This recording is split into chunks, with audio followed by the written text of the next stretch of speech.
জীবনে একবার হলেও পাকা আমের এই মজাদার নাস্তাটি তৈরি করবেন, নাহলে কিন্তু সারা জীবন আফসোস থেকে যাবে। এটা দেখতে যেমন লোভনীয়, খেতেও মাশাআল্লাহ এতটা মজার এবং দুর্দান্ত, কি বলবো। আপনারা একবার হলেও ট্রাই করবেন। আসসালামু আলাইকুম, কেমন আছেন সবাই? আশা করি আল্লাহর রহমতে সকলে ভালো আছেন। আমরাও আলহামদুলিল্লাহ ভালো আছি। তো আজকে আমি পাকা আম দিয়ে মজাদার এই নাস্তাটি তৈরি করে দেখাবো। তো আপনারা আম ফুরিয়ে যাওয়ার আগেই একবার হলেও এই নাস্তাটি বাসায় তৈরি করে দেখবেন। তো চলুন আমি কথা না বলে শুরু করি। আপনারা প্লিজ ভিডিওটা কেউ স্কিপ করবেন না, দয়া করে একটা লাইক দিয়ে সম্পূর্ণ ভিডিওটা কন্টিনিউ করবেন। তো এই তো দেখুন, এখানে যেহেতু আমি আম দিয়ে নাস্তা তৈরি করব, তো এই জন্য আমি এখানে প্রথমে 3টা আম নিয়ে নিয়েছি। আমগুলো একটু ছোট সাইজের, এই জন্য আমি 3টা আম নিয়েছি। আর আপনারা আপনাদের পরিমাণ অনুযায়ী আম কমিয়ে বাড়িয়ে নিতে পারেন। তো এই তো এখন আমি আমগুলো থেকে আমের পিউরিটা বের করে নিব। তো এই জন্য প্রথমে আমি আমগুলো ধুয়ে তারপরে পিউরিটা বের করে নিচ্ছি অফ ক্যামেরায়, সাথেই থাকুন। তো এই তো আমি আমের পিউরিটা বের করে নিয়েছি। এখানে 1 কাপের থেকে আমার এই তো দেখুন এতটা কম হয়েছে আমের পিউরিটা।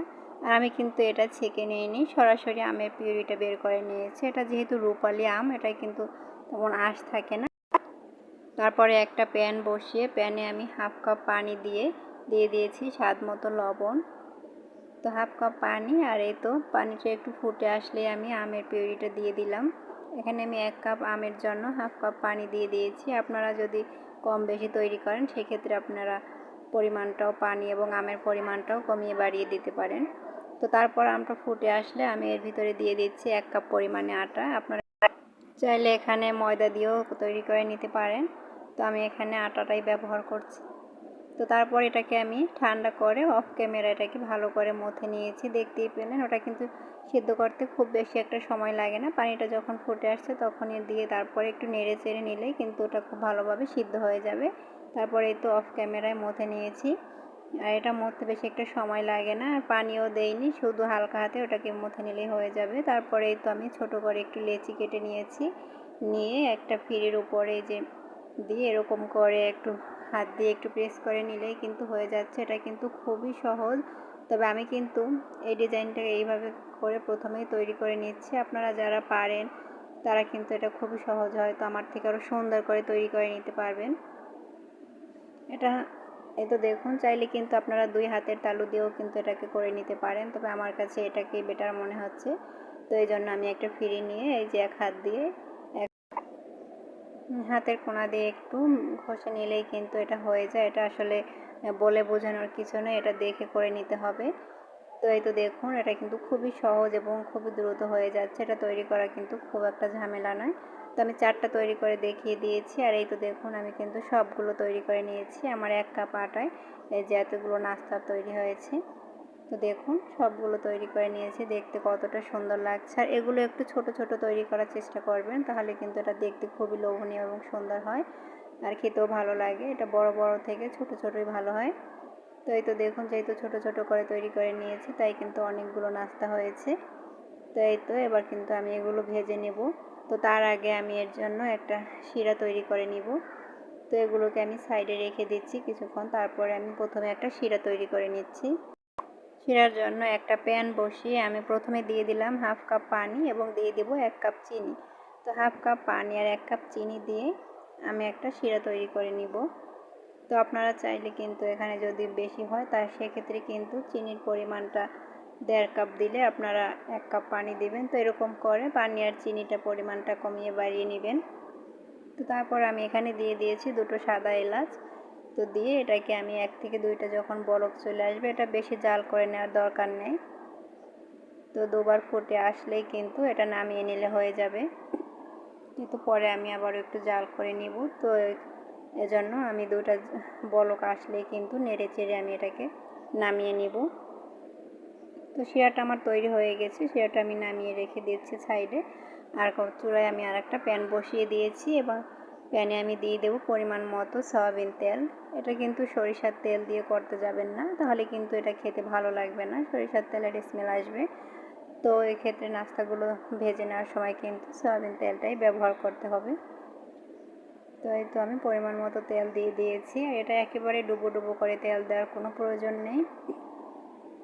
আর তেলটা কিন্তু বেশি গরম করার দরকার নেই। তেলটা যখন আস্তে আস্তে গরম হয়ে আসবে তখনই কিন্তু একে একে নাস্তাগুলো দিয়ে দিবেন। আপনারা চাইলে এগুলো একবারে ঢেলেও দিতে পারেন, তবে আমার কাছে এরকম একটু দিলেই ভালো হয়, তাহলে আর লেগে যাবে না। তো দিয়ে এগুলো কিন্তু প্রথমেই নাড়াচাড়া করবেন না, আমি এভাবে করে অর্ধেকটা পরিমাণে দিয়ে দেব, আর বাকি অর্ধেকটা রেখে দেব, আর যেগুলো আছে সেগুলোর সঙ্গে আর একবার করে ভেজে নেব। তো এই তো দেখুন আমি কিন্তু দিয়ে দিয়েছি। এবার আমি এগুলো নেড়ে চেড়ে দিব না। এটা যখন আস্তে আস্তে ভাজা হয়, এক সাইড যখন কুক হয় এগুলো ভেসে আসবে, তখনই কিন্তু আমি হালকা হাতে এগুলো উল্টে দেব। এগুলো প্রথমে শক্ত থাকলেও কিন্তু যখন তেলের ভিতরে দিবেন ভাজা হবে তখন কিন্তু এগুলো আস্তে আস্তে নরম হয়ে যাবে। আর এটা কিন্তু একেবারে হাই হিটে ভেজে নিতে যাবেন না, তাহলে কিন্তু উপরটা ভাজা হয়ে যাবে, ভিতর কিন্তু কাঁচা থাকবে, সেক্ষেত্রে কিন্তু নাস্তাগুলো কিন্তু ভালো হবে না। তো এজন্য এটাকে মিডিয়াম আঁচে একটু সময় নিয়ে ভেজে নেবেন। তো এগুলো প্রথমে কিন্তু আমি আস্তে আস্তে করে উল্টে দিয়েছি, আর দেখতেই পাচ্ছেন নাস্তাগুলো কিন্তু খুব সুন্দর করে ফুলে উঠেছে, ফুলে উঠতে কিন্তু একটু ফেটেও গিয়েছে। তো এভাবে করে কিন্তু নাস্তাগুলো আমি সময় নিয়ে খুব ভালো করে ভেজে নিয়েছি। তো এবার আমি একটা স্ট্রেনারে তুলে নিচ্ছি। এভাবে করে তোলা যাচ্ছে না দেখে আমি একটা চামচের সঙ্গে তুলে নিয়েছি। তো দেখুন মাশাআল্লাহ কত সুন্দর লাগছে নাস্তাগুলো। তো এগুলো তুলে কিন্তু আমি বাকিগুলোও দিয়ে দিয়েছি।